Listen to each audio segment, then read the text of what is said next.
Battletoads. It's a pretty good game until you play the Genesis version, then it just does what Nintendo don't. Make a good fucking port. Indeed. So we're here with Battletoads Genesis along with ManyNinjas. Indeed we are, Wizwar. This version of Battletoads is terrible. Easily one of the worst available takes, yes. I mean, there was so much potential on this version of the game. It's on a 16-bit console. Surely it should be better, right? Alas, an early Arc System org seems to have left out a few minor details with this particular take on the game. Like making it good. Indeed. Now, for those of you who don't know who Arc Systems Works is, they're the people behind the Guilty Gear and BlazBlue series. Yeah, those guys.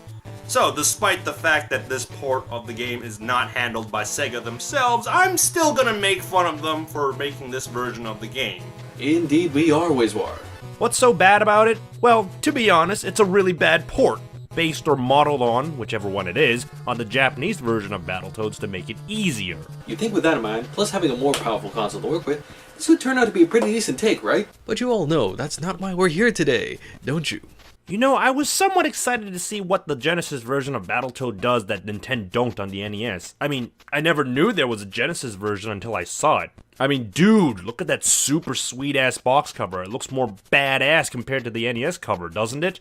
The description on the back even gets you hyped for it, so let's check it out. Okay, Toads, let's get even. When the evil Dark Queen kidnaps both your best buddy and the best-looking girl this side of the Mazzalian Star Cluster, what are you gonna do about it?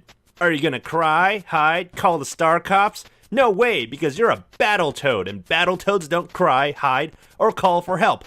Not even from Ghostbusters. Battletoads get real mad, and then they get even. So strap on your blaster, which doesn't exist in the game, power up the Toadster, is that what they're called? And get on down to the Dark Queen's planet. But watch out, Toad.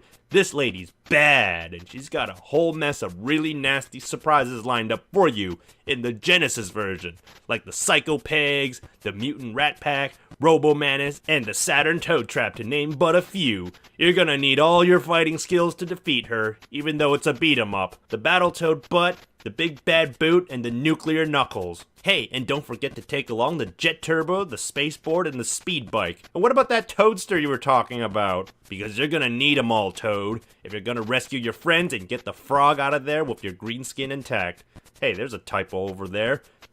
Based on the #1 8-bit video game of 1991, Battletoads was selected for Best Overall Game and Best Theme and Fun. People seem to say otherwise to that. Battletoads for Genesis captures all the same excitement and fun of the original Battletoads game. Aw yeah, I can't wait to play this game and then find out that it's a load of bull fucking shit! Cue the popcorn, folks. This is about to get fun here. Upon starting the game, we get greeted with the title screen immediately. There's no opening cutscene or story whatsoever, unlike in the original NES game. Genesis done! What Nintendo don't. Well, that's unfortunate. Well, at least there is one saving grace, and that is the music is pretty legit awesome. It's a lot more appropriate than the NES version, sounding more metal and rock. In fact, most of the tracks are much better than the NES, and it's totally fucking rash.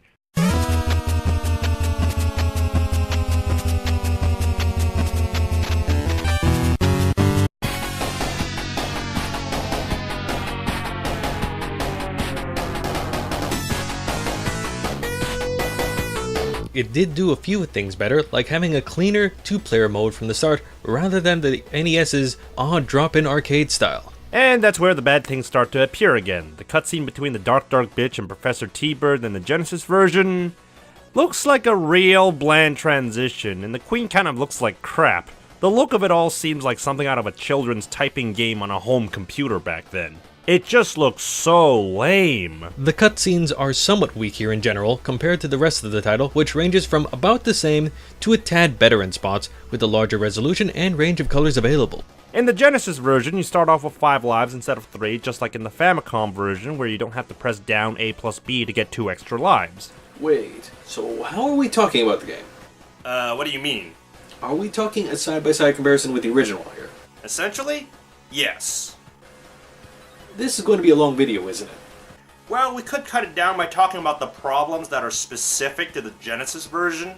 That I can work with. Here's a Genesis only problem. The hit detection can't detect shit even if it came out of its own asshole. Unlike the NES version, when you're in reach of an object, you just pick it right up. But in the Genesis version, you have to slow down, position yourself, then you can pick it up.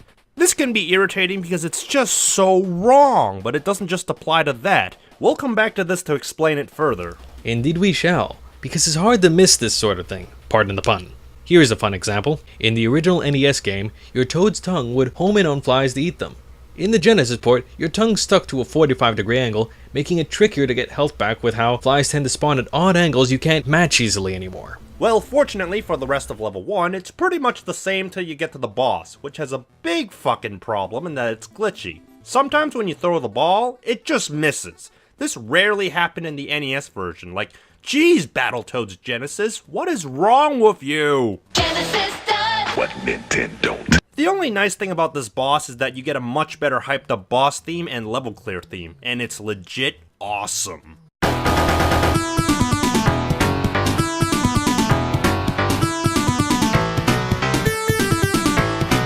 Heading down the Wookiee hole, the level is mostly intact with some alterations. One thing I liked in this version of the level is being able to rapidly kick the birds in the face to get 1-ups. It's easier than timing your hits on the NES version, and it feels like they didn't program it properly because they probably didn't. But this I'm willing to accept because it's funny and useful. Sometimes, lazy design can work. Next is the turbo tunnels, and well, this level looks less like a brain and more of those kiddie pools filled with balls they jump into. And then you've got the space invaders that you can't hit while they're stealing your health, and then when you try to get your health back after you punched them out, you have to punch your health to get it back. Why did they feel the need to do that? Isn't running into them like in the original much easier? Hey, I thought the Genesis version was supposed to be easier. Battletoads Genesis. What's wrong with you? Genesis done! What Nintendo don't. Now you might be wondering, is this turbo tunnel easier now? The answer is mixed. The slower speeds give you more time to dodge incoming hazards, but the questionable hit detection on the platforms lead to phantom wall face plants, falling through ramps, and platforms you swear you have no problem landing. This is much worse in 2 players where the game seems to have trouble having 2 Toads going on a ramp where the other Toad seems to just slip through. Hey, I thought the Genesis is more powerful than the NES. What's wrong with you, Genesis? Can't handle 2 Toads on a ramp? Genesis done! What Nintendo don't. Fuck you. Even though this port's based on the Famicom version, it's a poor study. Not only did the added ramps to the last cycle's platforms suddenly disappear, this port doesn't even remember to give you any jump warnings this time around. Next up is the Arctic Caverns with another sweet track playing and a bull still shitting on you in this level. The physics on the ice blocks don't feel smooth and natural like on the NES, and any attempts to pick up the ice blocks may be a real pain because sometimes you unintentionally power smash the ice blocks, sending it flying, bouncing off the wall, and hitting you as a result. Now, even though I said the ice blocks go flying, it doesn't really go flying like in the original. It just goes really fast and that's how it hits you. One bright side is that the snowmen lose their instant kill sucker punches. What's not so nice is that the changes don't stop there, with the stage's moving platforms now being oddly smaller and quicker this time. Not so great if you're relying on muscle memory from the original. Oh yeah, easier than the NES version, right? Based on the Famicom Battletoads, which is the easiest one to beat. Something we left out until now is how player physics have changed. Rather than the floaty jumps you might be used to, you actually get pulled back down a lot faster now. It does have some useful applications later down the line, but it does take some getting used to. Genesis done! What Nintendo don't. Ugh, level 5, Surf City. I wonder how they'll fuck this up. Well, actually, this level is mostly intact. Even though there are some small changes like lazy static whirlpool graphics, changing one of the enemy's health and the 1-up positions, and you can still do the same trick on Big Black to beat him, which is good. The random mine section from the original is not random here, which makes it easier to get through that segment. Though the hit detection on the mines is questionable once again. Genesis done! What Nintendo don't. But otherwise, Surf City worked out. Karnat's Lair, on the other hand, wasn't as lucky. You have much less time to hang on to the snakes due to the speed at which the snake's tail catches up with itself, as a small chunk of the snake vanishes when the tail reaches a turn, which is odd. But one of the weirdest changes though is the inability to climb here, which isn't in the original where you can, meaning you might land yourself in a spot where the snake's body outruns your ability to hang on and you plummet to your death. Then jump. Then jump over. All right, that's more like. Oh, God, no. No. It just threw me off. That's what happened to me. Why? That's so bullshit. like- Easier version, huh? Genesis done. What Nintendo don't? This level can go fuck itself in the face, but at least the music is quite good. What's not so good is that if you attempt the shortcut in the Genesis version, you'll find that there's a boundary box on the ceiling that you'll hit if you attempt to do so. The shortcut is still possible to perform, but now it's a lot trickier to do. Thanks, Genesis, for fixing the awesome shortcut from the NES game. I am so not disappointed right now. Volkmeyer's Inferno is another mixed bag of a stage. Rats can now hit down toads, the log's platform detection is actually more finicky than the original, and the bullet rat hitboxes are dodgy at best, making them much more likely to get some instant kills even in the best of situations. Genesis done. What Nintendo don't? Well, there is one extremely awesome moment in this level, and that's during the second portion where you're on the jets and it plays the best rendition of the music from the NES.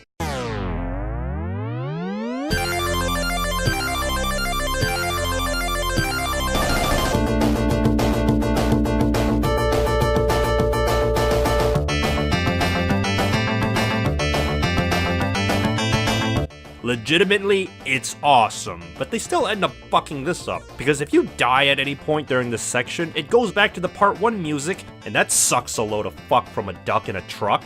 But you really shouldn't be dying because this version is slightly easier, especially during the fireball segment where if you stay at the very top, you can never be harmed! Kind of like its own version of the glitch in the NES where you can avoid the missiles by hiding in the corner on the NTSC Battletoads. Anyways, you'll probably want to stay on top because they didn't program the fireballs right. Instead of coming at intervals, they just fire whenever they want, and this sometimes makes it so that the one-up you can get here is hovering over a fireball, which never happens in the original. Oh yeah, 1 up. Yeah, I was trying to remind you. Oh my god, that's such a troll! No! That was troll. Oh my god, that's such a troll! No! That was troll. Otherwise, Volkmeyer's Inferno isn't too badly ported as we get onto Intruder Excluder. Did we mention this game doesn't have the pause music? Because it doesn't. And that's wrong. Anything wrong with this level? Well, the electric barriers look and sound terrible, and oh, they fixed the jumping here. In the original, jumping wasn't perfectly programmed, but that was okay because you can clip into the edges of platforms, which made platforming up easier to do. But now in the Genesis, you have to jump across what might as well be the Atlantic Ocean, aka real far out, and fly back to where you are to make it onto the platform above, making the vertical levels a real pain to go through, especially in 2-player, which is not fun when one of you flips off and dies. Well, The way the springs work are not as fluid in the original, and they changed how a few things worked in the level. Like near the end of the stage, the electric barriers all fire at different times, and some of the gas firing tubes and fans shoot differently. Oh, but we'll surely get that kick-ass boss theme during the Robo-Manus fight like in the original Battletoads, right? Well, since I brought it up, the answer is fuck no.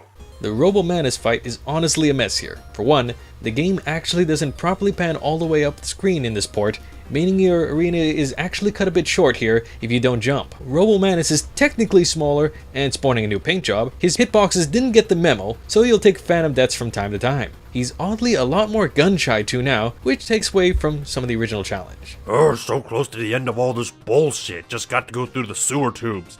Well, first off, the game plays the exact same music like the last level, which is weird, but kind of appropriate. But in the original, it was the Surf City music playing here, and that also worked out.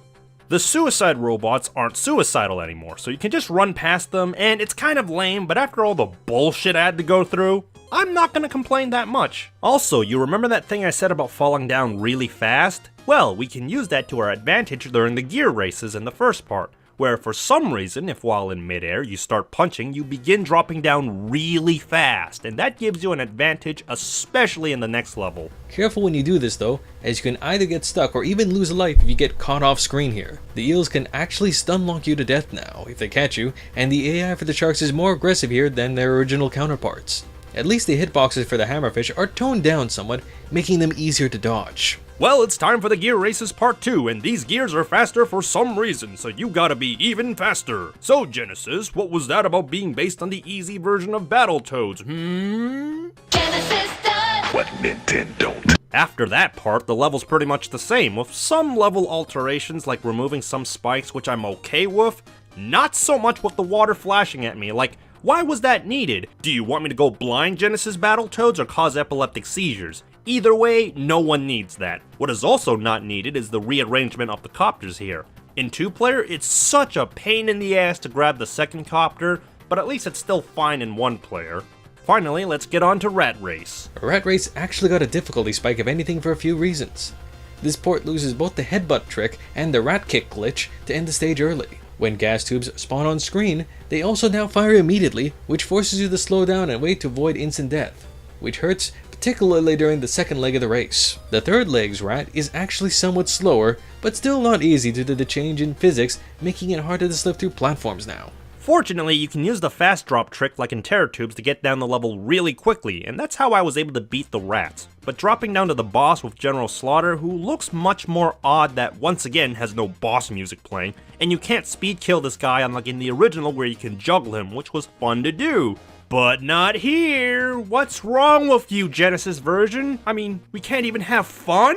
Genesis done. What Nintendo don't. So you have to slowly take him out and it's fucking boring. Next. Here's where things really start falling apart control-wise though. Klinger Winger relies on very exact directional controls to keep yourself ahead of the Hypno Orb, which the original NES controller did a fairly decent job of doing, having only 4 directions. First-party Genesis controllers with their 8 directional D-pads, however, prove almost nightmarish at times, as even slight diagonal presses slow you down, almost assuring a few lost lives along the way for unfair reasons. The boss fight with the Hypno Orb is just pathetic. He doesn't even really attack you, and it flies off screen if you hit him too far, which is really annoying. But the only good thing is that because of how poorly programmed he is, he's really easy to kill quickly, but also sometimes your finishing move doesn't kill it, which always seems to happen to me. Last level, the Revolution. We're finally near the end of this game. Almost as an apology for the last stage, the Revolution is actually really dumbed down here. Enemy AI is much more passive at best, shy of being at point blank range, and clouds now tend to glitch out, which dulls the challenge and your patience somewhat. The 16-bit music here is also a bit so-so to be honest. Well, going back to the level, it plays pretty much the same with some alterations. There are funny moments in this version, like juggling the Red Rhino and Green Cloud for 1-ups, which is a very amusing game to play and very helpful if you have low lives and points. But then you find out that if you max out your score, it only shows 999,990. Like, what? That's so sloppy. I mean, it does nothing to the game in the end, but small touches like that really bother me because it shows how sloppy this version is. Like the final boss. The final boss fight with the Dark Queen herself is actually a bit of a letdown. This port has slowed her down a lot in comparison to the original, and she's actually a lot more vulnerable this time around with smaller attack hitboxes, meaning you can get away with some pretty sloppy play here. It's not as fun, to be honest. The ending sucks too, just cutting off and returning to the menu instead of showing you rescuing Pimple and Princess into the T-Bird ship.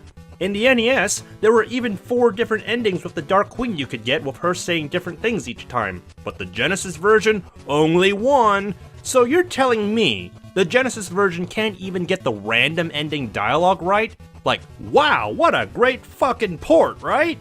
Not. Genesis done. What Nintendo don't. So that's Battletoads Genesis. Aside from the nicer box art, the legit awesome kick-ass music, the entire port sucks, despite what the seal of quality by Sega says. Sadly, this just feels like a rushed outsourced product, too glitchy and inconsistent in its presentation to make for a good port. There was so much more to look forward to on this version of the game because it was on a Genesis, a much more powerful system than the NES. But the developers got sloppy and the game just flat out failed. Even if you are a fan of the Battletoads, God help you by the way, I can't recommend this port. What do you say, Wismar? I don't recommend this port either, aside from, say, collecting it, but that's about it. Definitely avoid it. So stay tuned for more from WizWar100 and ManyNinjas. It's time to give Battletoads Genesis the boot. Finally, the part of the review I've been waiting for.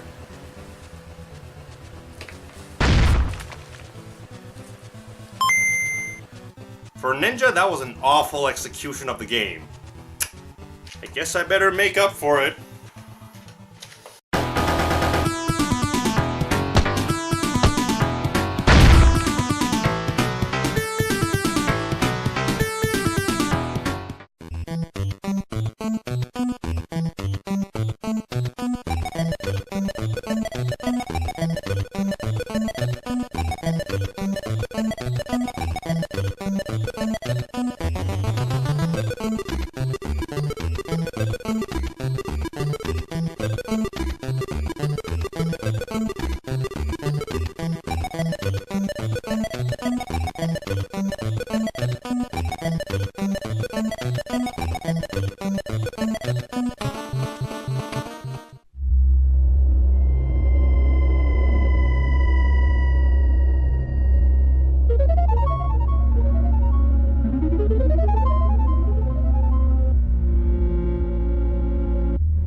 Toads, let's get even. When the evil Dark Queen kidnaps both your best buddy and the best looking girl this side of the Mazzalian star cluster, what are you gonna do about it?